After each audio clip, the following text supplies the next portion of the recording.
Well, let me just do the little. I'll say a little thing and I'll explain it. Okay, yeah. Okay. So listener, this might be the intro, or this might pop up in the middle of the episode, depending on how we do the editing. We were in the middle of recording this episode a couple days ago, and my power went out. All of my audio equipment just turned off. My computer is plugged into a uninterruptible power supply, so the recording was safe. So I think we're just gonna pick up right where we left off, and maybe you'll be able to tell, and maybe you won't.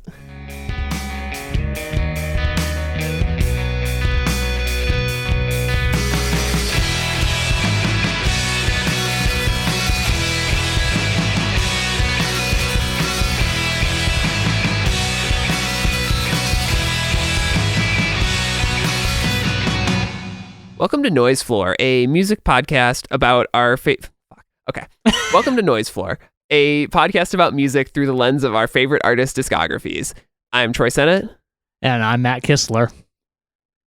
And today we are finishing up our series on Paramore. We're talking about their latest album, This Is Why. This came out February 10th, 2023. Produced by Carlos de la Garza, who had also worked on their previous album After Laughter.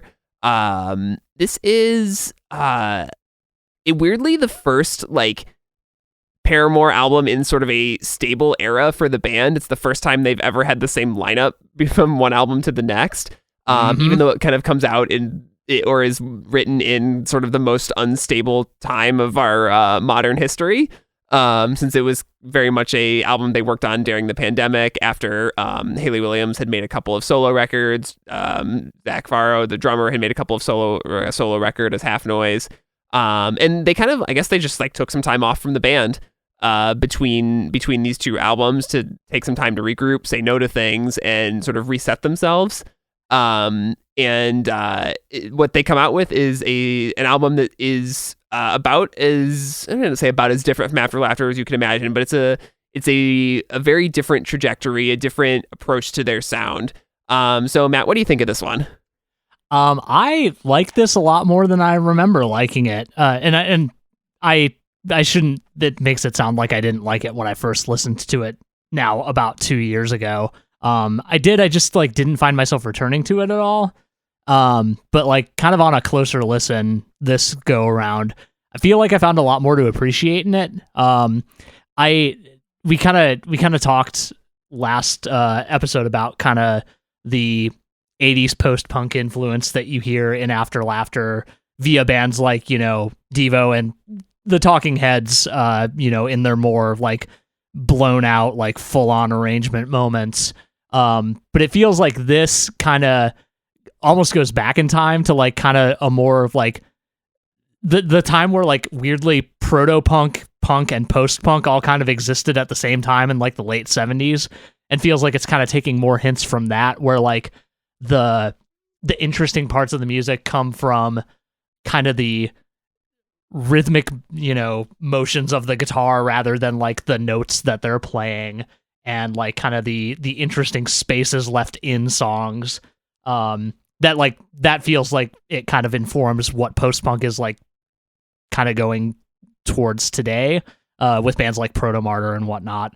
But definitely harkens more back to those bands from the 70s and early 80s. It kind of feels like they had two branching paths from this kind of central point of influence in this genre. And I think it's cool that they kind of went down this other road, because it's so not at all like After Laughter. There are things in Hayley's first solo album that I find more comparable to After Laughter than anything on this. And I would argue that record is very different from pretty much any Paramore album. So yeah, I think I kind of came in with not super high expectations, but I think I came out the other end feeling a lot better about this album than I had going in. What did you think this go around? Because I know you were kind of in a similar situation to me back in 2023 listening to this. Yeah, I remember having just a huge amount of anticipation going into this album when they started releasing the singles. I really liked This Is Why when it came out. I thought that was a very I think that was the first single, and it's just a very it felt like it was taking the things I liked about After Laughter in kind of a slightly different direction, but one that I could get on board with. When the actual album came out, I was a little, probably underwhelmed. It did not soar in the way that I expected it to or hoped that it would, or like my favorite parts of the previous couple albums. I don't know if I just wasn't feeling a slightly more subdued album, or I just wasn't on board with some of the influences or the directions they were taking. I don't know. It is an album that doesn't like jump out of the speakers in the way that I think previous Paramore records have. And so I think I had a harder time connecting to it. I like elements of it. And in coming back to it this time, I don't think I had quite the same like jump in appreciation for it that you did. But I think it is, I like it more now than I did 2 years ago. But I think I'm still a little bit short of loving it.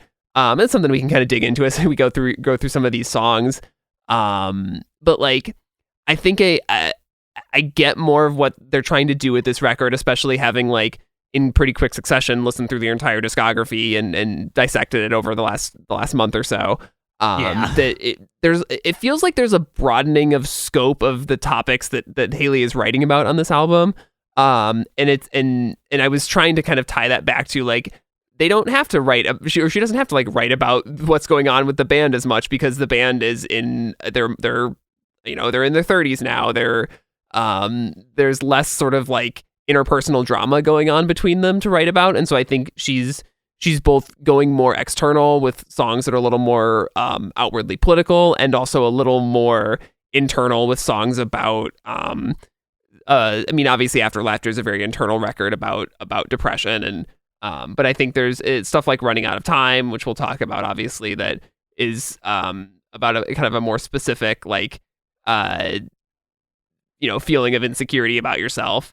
So I think I see, I don't know, in the Zane Lowe interview, they talk about it as like a big statement about the human condition, which I guess I kind of see that a little bit too.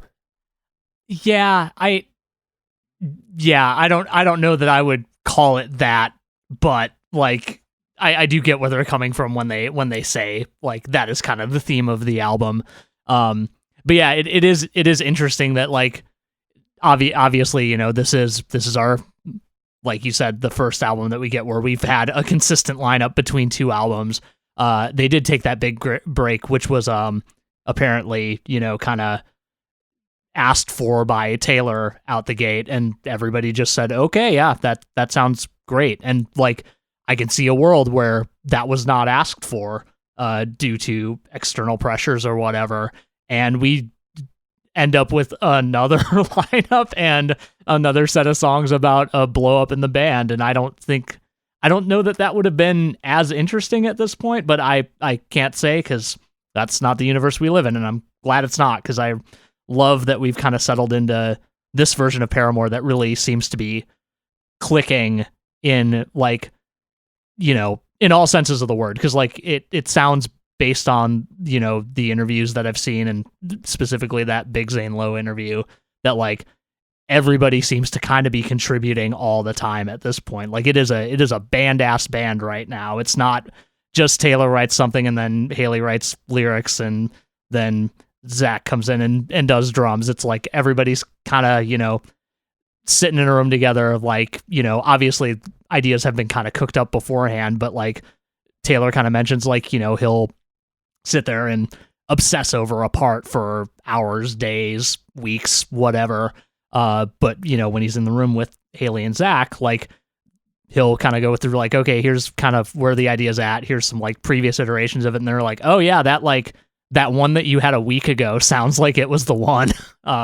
Which is really cool. Like kind of having that, mutual trust in the band to like kind of understand, when something can be scaled back, or like when to say, they talked about this a lot with regards to Running Out of Time, like when to go ahead and just move forward with the song that maybe you don't like that much. But yeah, I don't know. I think that that's very cool that we're kind of at this point in Paramore's history, and I hope that means that, like, you know, more music will be coming in the non-distant future, you know, less than 5-6 years from 2023, but you know, they'll move at their own pace, and that's fine too. Yeah, the point about how their songwriting like process has changed in the way that they've talked about it, I think is interesting, because I don't know how many bands get more collaborative as they get older. I suspect it's often the opposite, that most bands tend to settle into one kind of like primary songwriter or whatever, or you got lineup changes, and so there's newer members who don't contribute as much for whatever reason. And so like to hear them talk about basically getting more collaborative in, you know, 6 albums into their career, I think is it's cool. I mean, I just think that's something that you don't see a lot. Yeah, definitely not. And so I think I think that probably, you know, gives them the confidence to kind of change a direction as they do on this album. I mean, I think we can probably just kind of jump into the songs here. To get into the specifics. So this album starts with This Is Why, which, like I said, was the lead single, and is just like right away you hear them doing even more of a Talking Heads thing than they have done previously. It's got this like more chanted than sung chorus, and this just a very different kind of vocal delivery than Hayley Williams usually does. But I think this is a spectacular lead single. What do you think? Oh yeah, this is a really incredible lead single, and like really a great introduction to the album. You know, like I kind of mentioned this up front, but like, you know, you get those, like, the guitars on this song are like really spaced out, and like in a lot of ways, like the rhythm and the tone of the guitar is really what's like driving the song, less so than like, you know, having this like kind of catchy riff or whatever. The riff is catchy, to be clear. It's a good main riff. But like, yeah, it feels bold to have a lead single and a opening track that like just opens with these like kind of subdued drums. Like you got this like kind of laid back groove going with like some ghost notes happening. But then like all of that builds to this just enormous chorus that doesn't sound like any Paramore chorus we've heard before. And I think it does like really prep you for a different listening experience. Maybe not for like the back half of the album, you know, as we'll get to, but like I think it kind of sets a really high bar for you know what comes after it. And maybe at the time to its detriment, maybe not so much now, but yeah, I don't know. This song rules, really. I think there's a lot of cool stuff going on here.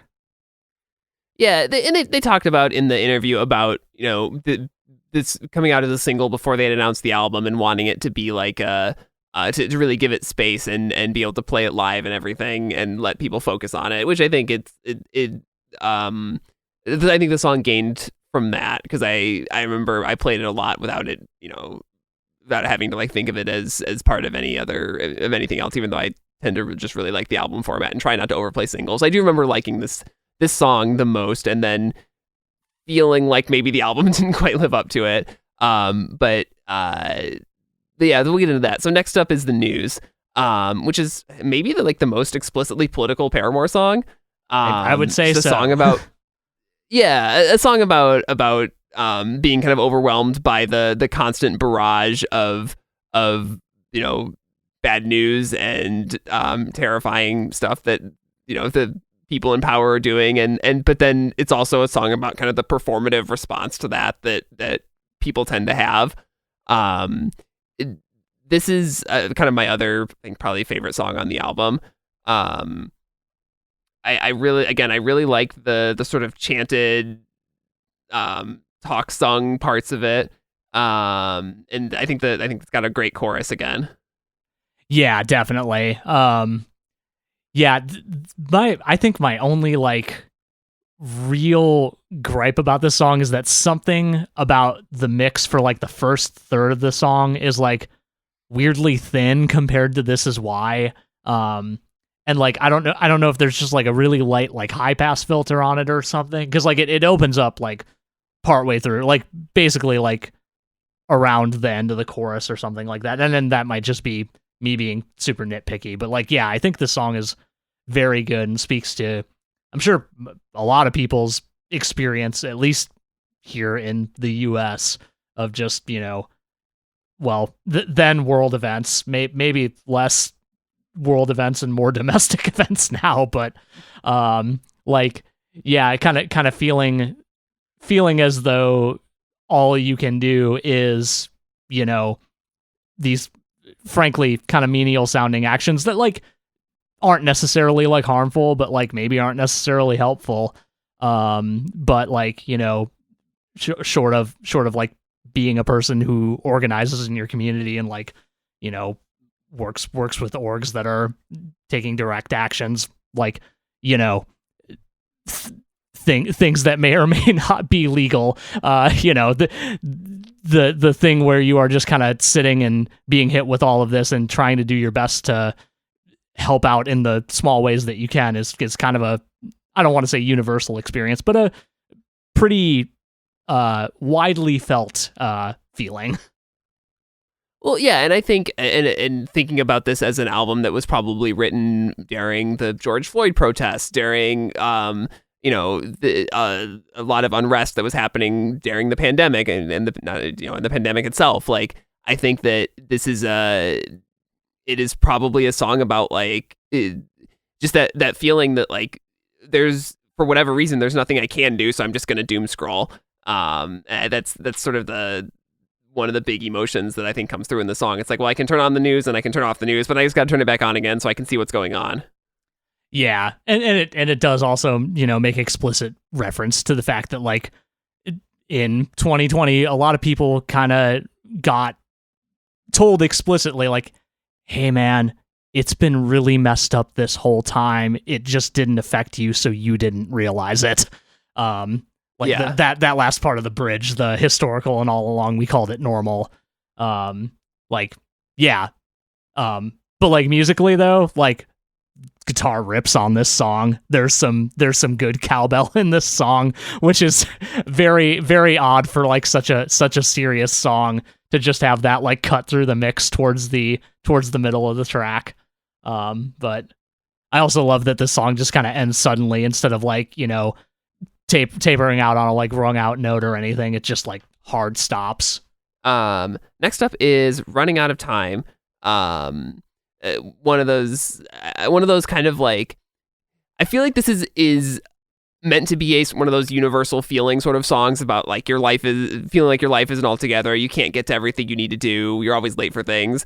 I find this song a little bit frustrating, I think, just because I get frustrated by people who are late for things all the time. I feel like there's things you can do about that. I think it's not a bad song. I'm somewhat jokingly criticizing it for you feel personally attacked by Hayley Williams' inability to manage her time effectively. I get it. No. My second note on this one is I don't like that I can relate to this song. I know that I tend to, it's not specifically the like being late to things part, just the like the corners I end up having to cut in order to show up to things on time feels like maybe worse than just showing up late. Like, I don't know. It's about, it's obviously about like the time management thing. I literally put, is this because I got high, but for poor time management? It is not. It's more than that. Okay. But I did find that comparison very funny for about 5 seconds yesterday. Afro Man vinyl reissue literally happened this week. So hell yeah. Very timely. But yeah, like I think the kind of general feeling behind this song is like, I feel bad about this and I know that there's stuff that I can do about it and I just cannot bring myself to do those things. Which is a thing that does happen to a lot of people. Yeah. And that's, I mean, I intellectually, yes, I know that that's the case for a lot of people and that it's very hard to kind of, I don't know. I also like am a person who's very much feels like if I'm late for things, I'm wasting someone else's time, so I'm going to work really hard to not do that. Like, yeah. I don't know. I don't want to like say that's how everyone should feel, but it's definitely how I feel. Yeah, no, totally. I am just personally hit by the end of the pre-chorus. What if I'm just a selfish prick? Because that is definitely a thought I've had before. And I don't think that's true, but, sometimes I wonder if it seems like that. But on that tip, now that's a universal feeling. Sure, yeah, that's totally universal. That's the at the end of that, and I just did the weird thing where I don't like actually affect my voice in any way, shape, or form. Just know that it's a real good ah. You'll hear it when you listen to the song. I just can't pull that off because I'm not a singer, nor am I Hayley Williams. The bit about her watch being just for decoration, I do actually like that. I think that's a great lyric. And just a thing where she would just like buy broken fancy watches because she liked how they look. Right. That kind of like that sort of note of kind of like self-deprecating humor does kind of tie the song together for me in a way that helps it a lot. Yeah. The video for this song is also just bonkers. I have to admit, I did not watch the music videos this time. Okay, I for the previous records, but tell me about it. So a lot happens. It starts off like just in the studio, and like Hayley's just kind of like it's I believe literally the same studio that the interview takes place at. But there's like one of those kitty cat clocks on the wall that's like partway through the video just kind of starts going nuts. But at like for the first like 30 seconds, it's just kind of like her in the studio, like just futzing around with instruments and, laying on the couch. But then like a drum set stacks itself into like an automaton and starts like chasing after her. And then a big guitar manifests itself and starts chasing after her. And then she climbs into a guitar case and goes into Wonderland, and it just gets weirder from there. So it's a lot. That sounds awesome. I need to. It's rad. You should watch it. But yeah, cool video. I like this song a lot. I think the riff. Half the songs on this record, maybe more than half, I just said this is a really cool intro, and that does apply for this song. Yeah. Next up is C'est comme ça. Does the chorus of this song just like hit you like an ice pick after a while? A little bit, I guess. I don't know. I can see there being one less chorus, maybe. Yeah. I really like the verses of this song. I really like the verses. It's kind of the most David Byrne impression that Hayley gets on this album, but it really works. I don't know. I can only take so much of the na na na na na na thing, just in the repeated chorus over and over again. That's like my main critique of this song. Yeah. And like I understand that like the whole idea of the chorus being I don't want to say I understand because nobody explicitly said this as far as I know, but the way I take it is that like, C'est comme ça is basically it is what it is. The seemingly like punchy nature of the chorus and just repeating that over and over again is like just supposed to drill that idea into your skull, contrasting it with the verses and the pre-choruses that are a little more like, yeah, you're good, David Byrne, or I'm trying to remember the person from Dry Cleaning's name, but I know that they were like a big influence on the way that those verses are, and probably Wet Leg too, who we'll talk about a little later. But yeah, I don't know. I think this is overall a very neat song. But yeah, I can totally see where the choruses like get a little much partway through the song. Yeah, I don't know. And like, I think it tends to be a well-liked song in their discography. I don't know. I just something about this one. It doesn't work for me on multiple listens, I think. That's fair. I hesitate to say it's one of the weaker songs on the album, but I can totally see that being a thing. There's just like, I feel like a few tweaks could be made to make it more palatable for multiple listens. Depending on what Yeah. you're looking for in a song, I suppose. But, everything is just our opinion, in case nobody knew that already. No, this is definitive. This is definitive. We are correct. Yeah. We are not correct. No, not at all. Next up is Big Man, Little Dignity, which is kind of a slightly down song compared to the previous run of singles. And this is very much a song about the lack of accountability for bad men in the world, and kind of the frustration with that, and the feeling like the inability to affect any change in that way. I think this is a really good song. And again, kind of a topic that's been sort of implicit in a lot of Paramore's music and Haley's writing, but is just addressed head on here.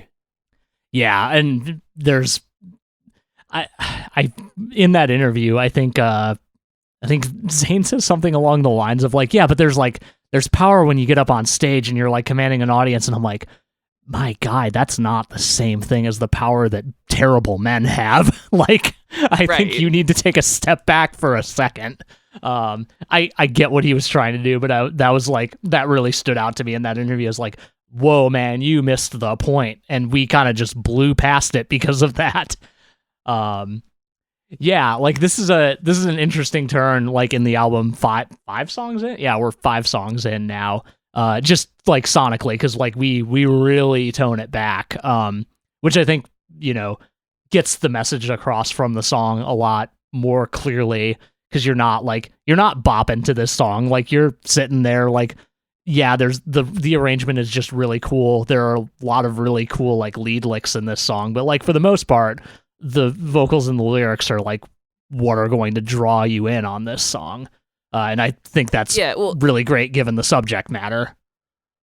Yeah, it kind of forces you to think about what it's about. But I think the arrangement does get really cool at the end with a bunch of like synths and maybe horns or something or strings that come in. It just makes for this like lush, beautiful ending to a song that's kind of a tough subject matter. Oh yeah, absolutely. The flute solo is a real nice cap on all of that too. Yeah. All right. Next up after that is You First, as we get into the second half of the album. But what do you think of this one? I like this song.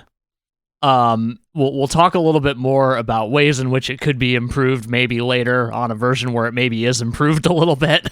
But yeah, I don't know. I mostly like this song. It's got a great intro. That count in on this song is super cool. I think my only like real gripe with this song is that the second verse is maybe not doing the thing that usually Paramore does really well, which is like running with a metaphor and it not wearing out its welcome. It just gets the wolves thing gets to me a little bit after not very many lines. But I don't know, like overall, like this song kind of rips still, even, despite that. I'll argue that the turns out I'm living in a horror film where I'm both the killer and the final girl is like one of my favorite lyrics on this record. Oh, that's a great line. I love that. I like that one, but and I think what you said about the intro is great too, because the way that it's like the count off always comes in like half a beat off from where I expect it to. That opening guitar line is really neat. It really is. I sat there re-listening to that intro multiple times because I was like, is the count in on the offbeat, or is it like on the actual beat and the guitars are on the offbeat?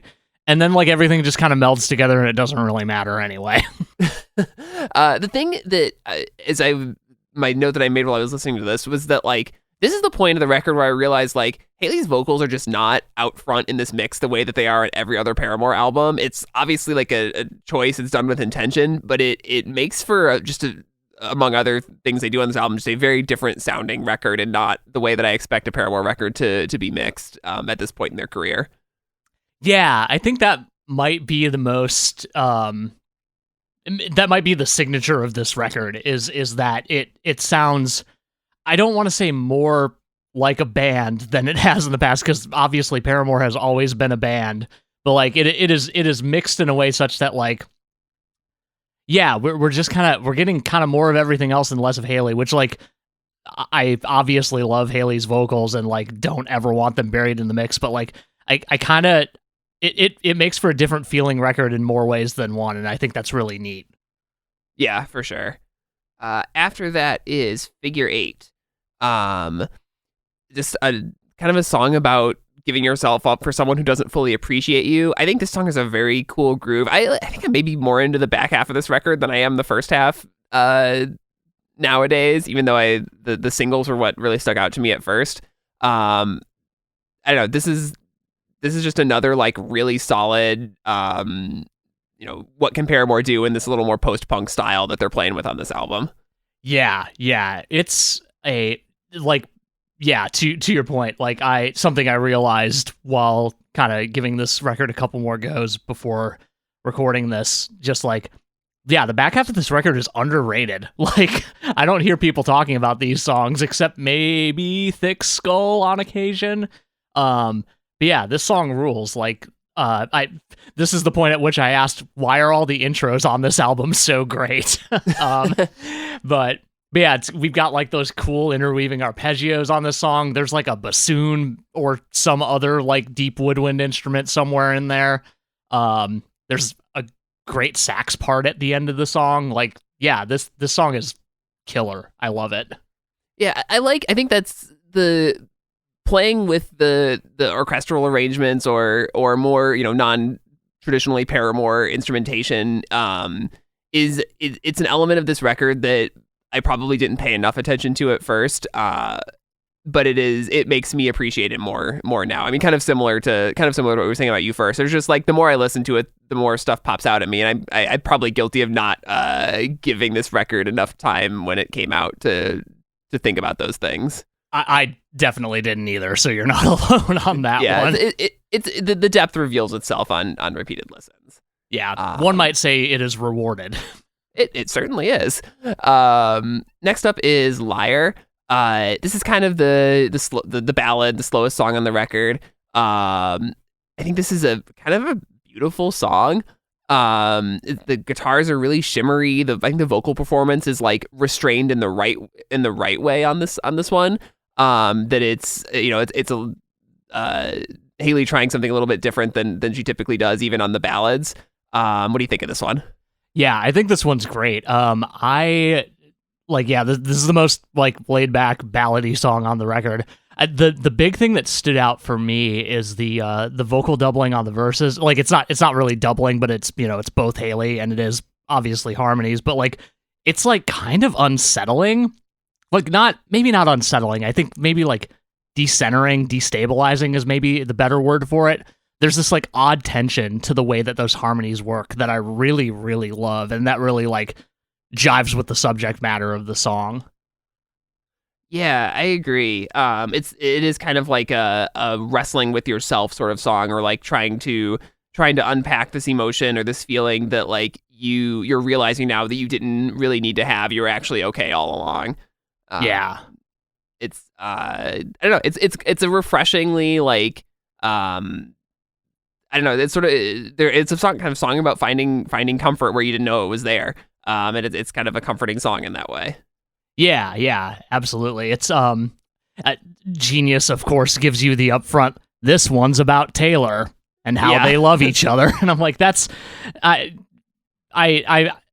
is awesome. I love that. I love that for both of them. But I'm like this song, is I think maybe a little more universal than that. Obviously, like saying this is about this, like especially directly from like the person who created the work's mouth is like, you're going to take the song and make it about yourself. Like this is mentioned in like, I think it might have actually been mentioned in the After Laughter interview, kind of the like, well, yeah, like I, as the listener, am going to apply this song to my life in any way that I can, no matter what. So like, shrug. Yeah. Well, we've talked a lot, especially on the early Paramore records, about Haley's knack for being able to universalize an emotion or whatever with a very simple, straightforward line. And I think there's actually less of that on this album than the previous records, but this is a song where it's you can feel that coming through again. Yeah, absolutely. And I think the next song, Crave, is a little bit of that too, because Crave is kind of the like it's a song about nostalgia. It's a song about wanting to relive like a simpler time in your life. And it's also a song about trying to be present for those times and recognize them while they're happening. I mean, that is another I don't know about universal feeling, but it's a feeling that that I think Haley gets across really well in these lyrics. Yeah, my second note on this song is, oh no, another song I relate to in ways I wish I didn't. Like, it's, I do feel like it is a universal feeling to want to. I mean, I think the specific feeling of not experiencing things hard enough is the like specific thing that I draw out of the lyrics to this song. It's like you like a given like, say, special event, or even a like non-special event. Like, there are times where you walk out of something that like is clearly significant, or like you might feel significant later, and you like don't feel like you experienced it to its fullest, for lack of a way of putting it. And that's such an odd feeling, because like life is happening like all the time, and it's going to keep happening, and like you can absorb it in whatever ways you can. And like the fact that you went through something is not diminished by necessarily how you reacted to it or how you think about it later. And maybe sometimes it is, but like, I don't know, it's a thing that's on my mind all the time, and I wish it wasn't. Yeah, what do you think of this song as obviously not quite the ending, but the penultimate song on an album that is unlike any other Paramore record, I think, a very external record. Like, I think there's a lot more about the kind of broken, messed up world on this album than there is about the internal emotions of a person struggling with growing up, or with friendships falling apart, or relationships, or whatever. Like, to put a nostalgia song there at this like spot in the album, I feel like is kind of a statement in and of itself. I would definitely agree with that. It feels so interesting to yearn for, I don't want to say a simpler time necessarily, but in retrospect, there are always going to be simpler times, right? Like, unless something really heinous happened. But like, specifically in the context of this band, like we have just kind of been watching like bad things happen over the course of Paramore's career, or things that are bad at the time and then reconciled or whatever. Or the personal trials mixed with the like basically unstoppable rise as a public figure, as a musician, as a celebrity. Yeah, I do really like. I think it is really a statement to put this here, especially like we'll get to Thick Skull in a second, but like right before another song that like is maybe a little more personal, but less looking at the past in a not rose-colored glasses way. Hey, that's a throwback. But mm-hmm.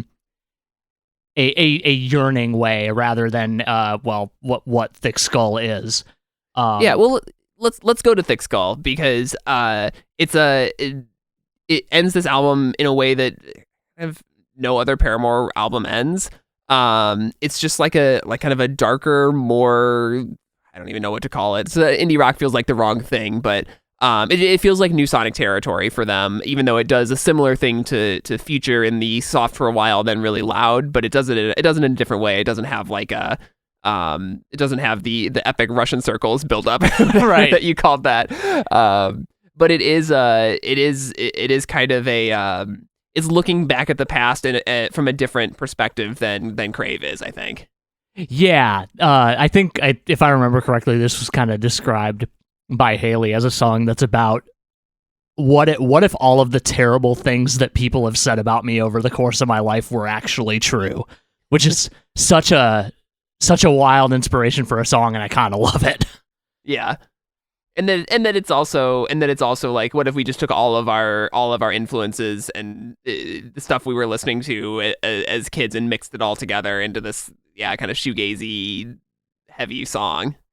Yeah, it's cool because like this song really like does play with texture in a cool way, because like the intro, or maybe not even beyond the intro, like the first bit of this song is so gentle that like when the guitars and drums, or the bass and drums come in later in the song, like it's not heavy or like thick or anything like that right away, but it feels so impactful when they come in, and it makes the kind of like big like back half of the song stick out so much more. Also, very good guitar solo on this one. Yes, I love it so much. One last moment for Taylor to shine on this album. Yeah. So that's the album. I think it's I don't know. It's an album that I don't think I vibed with when it came out fully, and I think I appreciate it a little more now. I think it is still not in the top tier of Paramore albums for me, as we'll do our rankings in a minute, but I think I do have a bit more of an appreciation for it, which I think happens whenever you actually intentionally spend time with an album again. But it's I could see this growing even more in my estimation over the years. Yeah, for sure. I feel like I'm having it's not nearly as severe this time, but I feel like I'm kind of having a no devolution moment with this record now. 2 years later, as opposed to more than 10 years later, but still. Yeah. I feel like my appreciation for this has grown. I think I definitely like it a lot more. I respect it even more than that. I almost want to say I respect it more than I like it, but I think I like it as much as I respect it now. Yeah. So about a year-ish after this record came out, or not even a year, 6 months, 7 months after this album came out, they released a sort of reinterpreted version of it called This Is Why, where they gave each song to a friend, collaborator, another musician, and let them either cover or remix it. There's actually one of the things I think is cool about this project is that there's not like they didn't really put any guardrails on what people did with it, and so some of these feel like they take a lot of the original recordings, and some of them I think are legitimately just covers. Yeah. Sometimes it's hard to tell. What do you think of this as a project? Is there any specific songs you want to call out from it? So I was a little skeptical at first, and then I saw the people who were involved, and I got really excited. And then I remember when this came out, I kind of gave it a listen, was like, this is cool, and then moved on. But much like with the main album on this one, kind of re-listening to it a little bit back, God, some of these versions of these songs are super cool. I really like this a lot more than I remember liking it. And it's like, I kind of forgot that there was like almost no lead up to this album. I think they announced it officially on like October 2nd, and it came out October 6th or something like that of 2020. Yeah, they were teasing clips. They were teasing clips in their like Discord, I think. Okay, yeah. But not saying who was involved or anything. People were just kind of guessing based on, I hear some vocals that this, sounds like whoever. But yeah, it was a kind of a sort of viral build up to it, and then it came out with like not a lot of sort of official promotion. Yeah. Also, I said 2021 or 2022, knowing full well that this album came out in 2023. I just don't know what year it is anymore. Especially then, time was broken. It's okay. It was real bad. It was real bad. I really like the A Wet Leg cover of C'est Comme Ça. That song's great. I don't know. Do you have a favorite on here? Well, this is me being the person that I am. My favorite is Julian Baker's version of Thick Skull, which is like in a lot of ways pretty close to the original, but also like way different at the same time. Like there aren't any like lyric rewrites like there are on the Remy Wolf version of You First, which is a big standout for me. But like just everything about it, it's like Thick Skull, but like you turned the dial up to 11 on all of the things about it. Also, the Bartees Strange version of Figure Eight is really, really cool. I was talking to a friend about this shortly before we did our last recording, and they were like, yeah, I think I might like that version better than the original. And I don't think I'm quite there, but I do love it because Bartees does some really cool stuff with that cover. Yeah, agreed. I love on Julian Baker's Thick Skull, the like bit crushed guitar solo. Oh my god! I wonder if she made that on the Earthquaker data corruptor that I also have on my pedal board. You should see if you can recreate it. I might. I think we should two more things we should call out about this is our I think mutual just dislike, if not hatred, of Zane Lowe's remix of Running Out of Time. I don't know why this is on here. It's not good. Yeah, I don't hate it, but I also don't like it, and I also don't understand why it's there when there's a really much, much better remix by Panda Bear right before it of the same agreed. Song. Yeah, and then this ends with, I guess they sort of reissued this in 2024 with a demo of a song called Sanity that they wrote for After Laughter, and it really just the demo feels like an After Laughter song.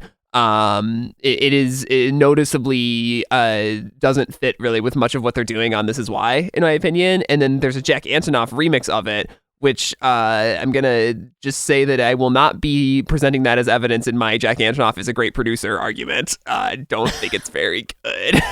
Yeah, it's not. It didn't need to happen. I do. It is interesting. I need to check the physical release of this to see if do you know offhand if the like physical releases of this have Sanity at the end, because it feels so odd to have an album that has like such a specific purpose, or a collection of songs, I guess, that has such a specific purpose, and then to be like, by the way, here's a song from the last album cycle that we didn't release that's very good, but it didn't quite fit on the album. The vinyl does have the Jack Antonoff remix on it. Interesting. Okay. As I'm looking at, yeah, I think the demo is just like a exclusive to the digital release, but the Jack remix is on the physical versions. Okay. I mean, I guess that fits a little better. But this, yeah, I don't know. It's yeah. It's fine. We won't use it against Jack, but I'm not giving him points for it. Yeah, agreed. And then the last thing for this era, I think leading up to Record Store Day last year, Paramore, it was teasing a collaboration with David Byrne, which turned into a cover of Paramore covering Burning Down the House for Talking Heads tribute, and then doing a collaborative version of Hard Times with Byrne. These I think are just spectacular covers and new versions of these songs. Just the perfect fit for the style that Paramore is doing at this point in their career. Oh yeah, the Paramore version of Burning Down the House is so good. Like it's like it's a pretty straight up cover, but it works so well that like I don't mind them not like doing anything super wild with it.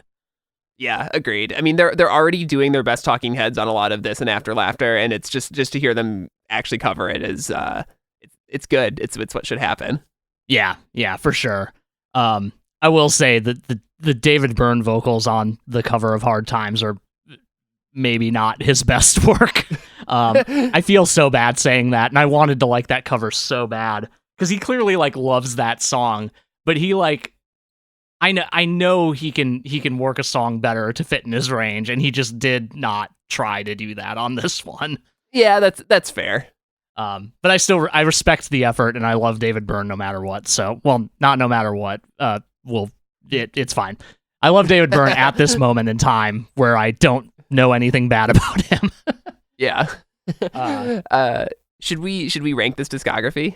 Oh God, this is almost worse than the Thursday one, but yeah, let's do it. All right. Do you want to go first? Do you want me to go first? You went first last time, so I'll go first this time. Okay.